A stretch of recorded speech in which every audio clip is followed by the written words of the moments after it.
Part two में आप सभी लोगों का बहुत बहुत स्वागत। जैसे कि हमने पहले पार्ट में डिस्कस करने की कोशिश करी थी पूरी बेसिक बातें, आइए चलते हैं सेकंड पार्ट की तरफ। बिगिनिंग से शुरू कर रहे हैं, शुरू से शुरू कर रहे हैं कि असल में एनसीईआरटी हमें क्या क्या बताने की कोशिश करती है।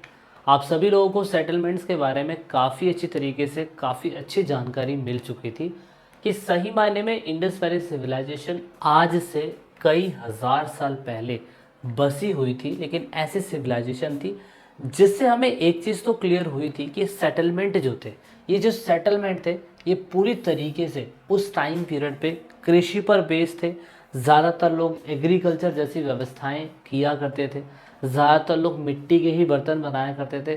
सेटलमेंट ज़्यादा बड़े हमें देखने को नहीं मिले कि मतलब इसमें 3-3 फ्लोर की बिल्डिंग्स हमें देखने को मिली थी। हाँ, इसके अलग अलग फीचर्स हमें ये देखने को मिले कि यहाँ पे थोड़े बहुत क्राफ्ट के काम होते थे। क्राफ्ट के काम बोले तो थोड़ी बहुत मूर्तियाँ बना देना, थोड़ा बहुत कहीं ना कहीं मनके बना देना, थोड़ी बहुत मालाएं बना देना, और उसके बाद मिट्टी से बने हुए बर्तन की स्पेशलिटी हमें उस टाइम पीरियड पे देखने को मिल रही है। तो इसका मतलब ये कि थोड़े बहुत ये लोग स्किल क्राफ्ट तो थे, इन्हें स्किल की नॉलेज थी काफ़ी अच्छी, क्राफ्टिंग के बारे में काफ़ी अच्छा जानते थे, जो सबसे बड़ा प्लस पॉइंट है। आप सभी लोग जो बच्चे 12th क्लास में ना और जो फाइन आर्ट पढ़ते हैं, फाइन आर्ट के सब्जेक्ट के लिए आप याद रखना, जब आप फाइन आर्ट का सब्जेक्ट पढ़ते हैं ना, तो उसको भी आपको हिस्ट्री के इसी हड़प्पा सभ्यता से ही शुरू करना पड़ता है, क्योंकि कहीं ना कहीं क्राफ्टिंग की शुरुआत और स्केलिंग की शुरुआत हड़प्पा सभ्यता की शुरुआत से ही हुई थी। तो इस हिसाब से एनसीईआरटी की सिर्फ एक लाइन से हमें ये समझ में आ जाता है कि जब डिस्टिंक्ट पोइट्री मिली, हमें अलग अलग तरीके के मिट्टी के बर्तन मिले, उस मिट्टी के बर्तन पे हमें अलग अलग तरीके की बनी हुई मूर्तियाँ, अलग अलग तरीके की बने हुए कलाकृतियाँ मिलती है, आर्टिफैक्ट्स मिलते हैं, जिससे हमें समझ में आता है कि भाई साहब ये बंदे कुछ अलग ही लेवल के थे। हाँ, सेटलमेंट्स स्मॉल मिले, कोई लार्ज बड़ी बिल्डिंग्स नहीं मिली, लेकिन यहाँ पे early and mature Harappan cultures के बारे में बताया हुआ है।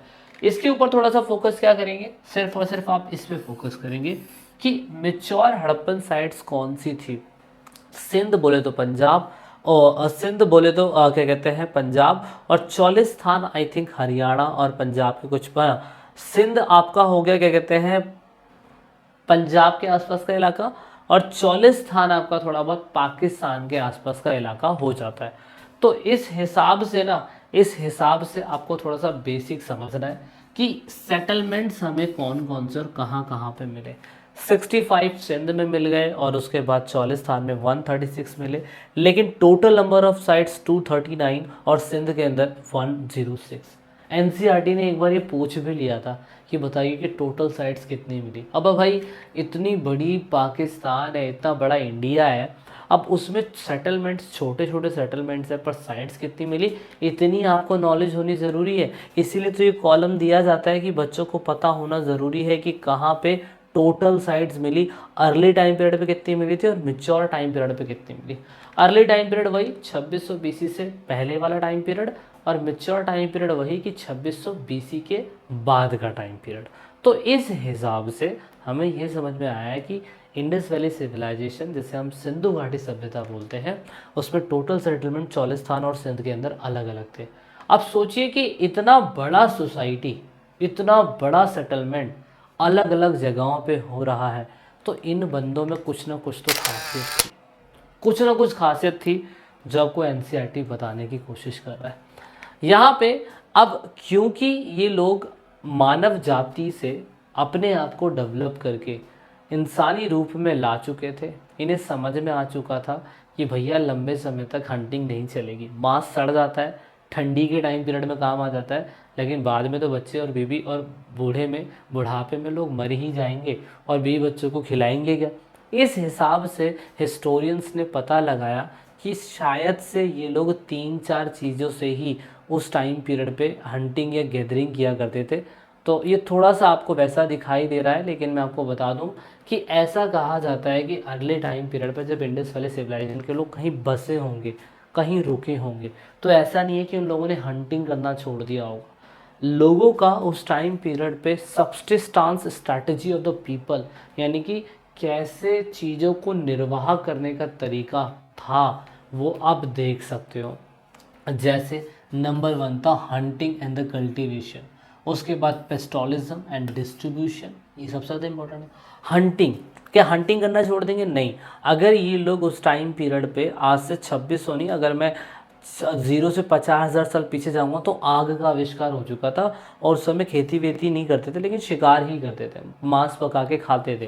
लेकिन समय बदला, लोगों ने कहा कि ठीक है, इनको लंबे समय तक नहीं मार सकते पर मच्छियों को तो मार सकते हैं, इसलिए ज़्यादातर सेटलमेंट जो है आपको नदियों के पास ही मिलेंगे, इसलिए मच्छी को मारने का इनका सिस्टम काफ़ी अच्छा था। उसके बाद गैदरिंग का प्रोसेस था। गैदरिंग बोले तो जब मार के नहीं खा सकते तो भाई सूखे बेर, मूलियाँ हैं, उसके बाद खजूर है। खजूर से याद आया, यूपीएससी के अंदर ये क्वेश्चन आया था, खजूर के बारे में पूछा हुआ था कि बताइए कि खजूर का इस्तेमाल ये लोग क्यों करते थे। ऑफ कोर्स उस टाइम पीरियड पे आपके शरीर को गर्म रखने के लिए, आजकल तो लोग रम वम का पैक मार लेते हैं, लेकिन उस टाइम पीरियड पे क्या था, उस टाइम पीरियड पे शरीर को गर्म करने के लिए उस टाइम पीरियड पे इनके पास खजूर होता था, इसलिए खजूर का इस्तेमाल होता था। अंडों का इस्तेमाल होता था। उसके बाद ऐसा नहीं था कि ये लोग सिर्फ और सिर्फ यही चीज़ करते थे, स्केविंग भी करते थे। जैसे मान लो कोई मरा हुआ मांस मिल गया, कुछ और मिल गया, तो उसे साफ़ सुथरा करके अगर रखा जा सकता है तो रख सकते हैं। बाकी एग्रीकल्चर तो एक ऑप्शन था। तो यहाँ पे हिस्टोरियंस ने ये पता लगाया कि ज़्यादातर ये लोग प्लांट, एनिमल, फिशिंग, एग्रीकल्चर, इन चीज़ों पे ही बेस्ड रहते थे। इस हिसाब से दो ही चीज़ों पे बेस्ड होते थे, प्लांट पे या एनिमल पे खाने के लिए। प्लांट पे अगर रहते थे तो ज़्यादातर हमें वीट, गेहूँ, बार्ले, ये क्या लिखा हुआ, लेंटाइज्ड, सॉरी माय मिस्टेक, जो भी है आप इसको देख लीजिएगा। दूसरे और भी हैं, एंड देन एनिमल्स पे बेस्ड चीज़ें, कैटल है, फिश है, फॉल है, शीप है, गॉट है, बुफेलो है, पिग है, बोर है, ऐसे बहुत सारे लोग हैं। अच्छा, हिस्टोरियंस को कैसे पता चला ये? तो दोस्तों इसके ना स्पेशलिस्ट होते हैं, जो अगर मान लीजिए कि गेहूं का हल्का सा छिलका भी इनको मिल जाता है कहीं पे ना, तो उससे भी अंदाज़ा लगा सकते हैं कि हाँ यहाँ पे ये चीज़ें मिलती थी। क्योंकि प्लांट्स के ना, गुजरात में हमें मिलेट्स के प्रूफ मिले हैं, राइस के भी हमें कहीं कहीं प्रूफ मिले हैं, और उसके बाद हमें इसको किसने बताया? आर्कोबोटैनिस्ट ने बताया। पुरातत्व वनस्पति शास्त्री जो होते हैं उन्होंने प्लांट के बारे में बताया। दूसरा जो एनिमल प्रोडक्ट होते थे, जिन्होंने कहा कि या तो इनको पालते होंगे या तो इनको खाते होंगे, ये चीज़ हमें बताई कि इन लोगों ने, वो बताया आर्कोजूलॉजिस्ट ने। अब इनके बीच में डिफरेंस भी आता है, इतना ध्यान रखिएगा। और ज़रूरी नहीं कि एनसीईआरटी ये बता रही तो सिर्फ यही मिला होगा, और भी बहुत सारी चीज़ें मिली होंगी जो एनसीईआरटी शायद से आपको इसलिए नहीं बताना चाहती कि इतनी किताब ज़्यादा मोटी ना हो जाए कि बच्चा फिर समझ ना पाए, है ना। तो इसीलिए वो इतना ज़्यादा डीपली नहीं बताना चाहती है। तो आप ये देख सकते हो, ये वो प्लेसेस है एनसीईआरटी में दिखाया हुआ है। Area of early Harappan occupation, मतलब जहाँ जहाँ पे काम धंधा होता रहता होगा, ये वो सेटलमेंट्स हमें दिखाने की कोशिश करेंगे। ठीक है, एक डॉट का मतलब यहाँ पे कई किलोमीटर का इलाका हो सकता है, एक डॉट का मतलब, इतना थोड़ा फोकस रखिएगा। अब एग्रीकल्चर टेक्निक क्या होती थी, मतलब अगर खेती करते होंगे तो क्या तकनीक होती थी? तो जैसा कि हमें ये बुल मिला, यहाँ पे ऐसा कहा जाता है कि ये बुल टेराकोटा का बना हुआ था। टेराकोटा क्या होता है दोस्तों? टेराकोटा के ऊपर बहुत बार क्वेश्चन आया हुआ है, एनसीईआरटी कई बार क्वेश्चन पूछती है, मैं कई सालों से इसके बारे में बता रहा हूँ। सिर्फ याद रखना है कि एक बर्न क्ले होती है, मिट्टी जिसको जला दी जाती है, जलाने के बाद इस मिट्टी का अच्छी तरीके से इस्तेमाल करा जाता है, उसे हम टेराकोटा सॉइल बोलते हैं, जिसके खिलौने भी हमें कहीं कहीं मिले और जिसके हमें ऐसे प्रूफ भी मिले। इससे हमने ये अंदाज़ा लगाया कि एग्रीकल्चर के लिए अगर क्या पता जब बैल के सबूत मिले हमें, तो इसका मतलब ये कि भाई सिंपल सी बात है, या तो खाते होंगे, नहीं तो या तो भाई खेती वेती के लिए इस्तेमाल कर लेते होंगे। तो खामी का क्यों पालेगा कोई, है ना, खामी का तो कोई नहीं पालेगा। दूसरा, हमें मोहरों के ऊपर, सील के ऊपर भी हमें ऐसे बैल के निशान देखने को मिले। तो archaeologist assume that oxen were used for ploughing, यानी कि उस टाइम पीरियड पे बैलों का इस्तेमाल खेती करने के लिए किया जाता हो। जैसे वर्तमान सिचुएशन में भी तो ऐसा होता है कि इन्हें खेती के लिए इस्तेमाल करा जाता है, तो क्यों ना इनका इस्तेमाल पहले भी किया जाता होगा? ऑफ कोर्स पहले भी किया जाता होगा, इसमें कोई दो राय नहीं है। तो अब खेती के सबूत के लिए सबसे ज़्यादा ज़रूरी था कि उस टाइम पीरियड पे क्या लोहा था? लास्ट ईयर किसी बच्चे ने बताया था कि लोहे का इस्तेमाल होता है, लेकिन मैं आपको बता दूं इस टाइम पीरियड पे लोहे का आविष्कार नहीं हुआ था। ये खेती का इस्तेमाल करते होंगे क्योंकि हमें कहीं कहीं प्रूफ मिले थे जहाँ पे हमें ऐसी लकीरें देखने को मिली जो एक नॉर्मल इंसान अगर हाथ से खेती करने बैठेगा ना तो उसके बस की नहीं है कि ऐसी लकीर वो बना सके। लेकिन हाँ, बैलों के थ्रू अगर आप प्लो का इस्तेमाल करें, प्लो शेयर का इस्तेमाल करें, जैसे हम जो बैलों के पीछे लग के फिर उसमें एक अनाज डाला जाता है ना, जैसे हम ट्रेडिशनल फार्मिंग कहते हैं, 6 क्लास में आप लोगों ने पढ़ा होगा। तो उससे जो खेती होती है ना, उससे जो लाइन बनती चली जाती है, उससे कहा जा सकता है कि हाँ भाई ये सही तरीका था, और इसी से इन्हें प्रूफ लगा कि हाँ शायद से बैलों का इस्तेमाल होता होगा।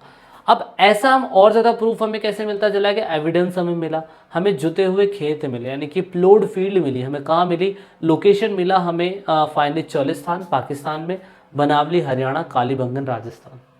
एक एक चीज़ आपने याद रखनी ज़रूरी है, पेपर के पॉइंट ऑफ व्यू से बहुत ज़रूरी है।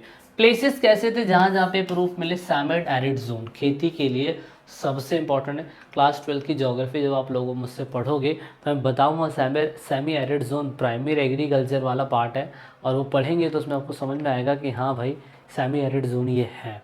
उसके बाद वाटर रिजर्वर, पानी की ज़रूरत है खेती करने के लिए, और खेती करने के लिए पानी की अगर ज़रूरत हो कहाँ से मिला हमें, श्वेतोगही में अफगानिस्तान में, और उसके धोलावीरी के अंदर हमें गुजरात में एक एम्बैंकमेंट देखने को मिला ऐसा, जिससे हमें प्रूफ लगाया कि हाँ ये पानी का इस्तेमाल, जलाशय का इस्तेमाल खेती करने के लिए या पर्सनल यूज़ के लिए करते होंगे। अब इक्विपमेंट क्या मिले खेती के लिए या दूसरी और चीज़ों के लिए, तो हमें मिले उस टाइम पीरियड पे ग्राइंडिंग, मिक्सिंग, ब्लेडिंग और कुकिंग, और हमें ये स्टोन में, मेटल में और टेराकोटा में मिला था, याद रखना। और हमें यहाँ पे कहीं ना कहीं यहाँ पे हमें क्या मिला, सेडल भी मिला, जिसका मतलब मसालों को पीसने के लिए था। मसालों को पीसने के लिए सूखा मसाला अलग पीसने के लिए होता था, और उसके बाद गीला मसाला जैसे चटनी टाइप बनाया जाता है उसको अलग पीसने के लिए होता था।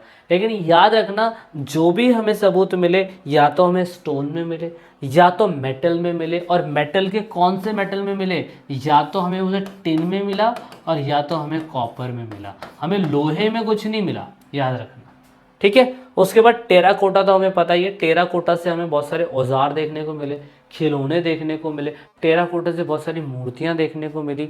इन सब से हमने अंदाज़ा लगाया कि हाँ उस समय इक्विपमेंट होते होंगे और ये लोग कहीं ना कहीं खेती करते होंगे वगैरह वगैरह।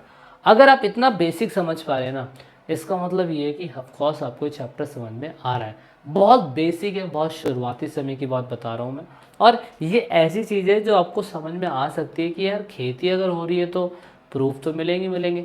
एनसीईआरटी जब आप किताब पढ़ोगे आपको और अच्छा समझ में आता रहेगा। अच्छा, did Harappan use stone blade set in the wooden handle और did they use metal tools? एक क्वेश्चन है, क्या हड़प्पन सिविलाइजेशन के लोग स्टोन ब्लेड जो था उसको वुडन हैंडल में इस्तेमाल करते थे या वो मेटल टूल का इस्तेमाल करते थे? ये क्वेश्चन है, आप कमेंट करके ज़रूर बताइएगा, क्योंकि ये सारी की सारी साइट्स जो है बहुत इंपॉर्टेंट है, और इन सभी जगहों के अंदर हमें टूल्स अलग अलग जगहों पे देखने को मिले थे। So this is it. Video की नेक्स्ट लेक्चर सीरीज में मिलेंगे आप लोगों को सेकंड पार्ट में, और फर्स्ट पार्ट कैसा लगा बताने की कोशिश करिएगा। This is it in this video. जय हिंद, जय भारत, वंदे मातरम।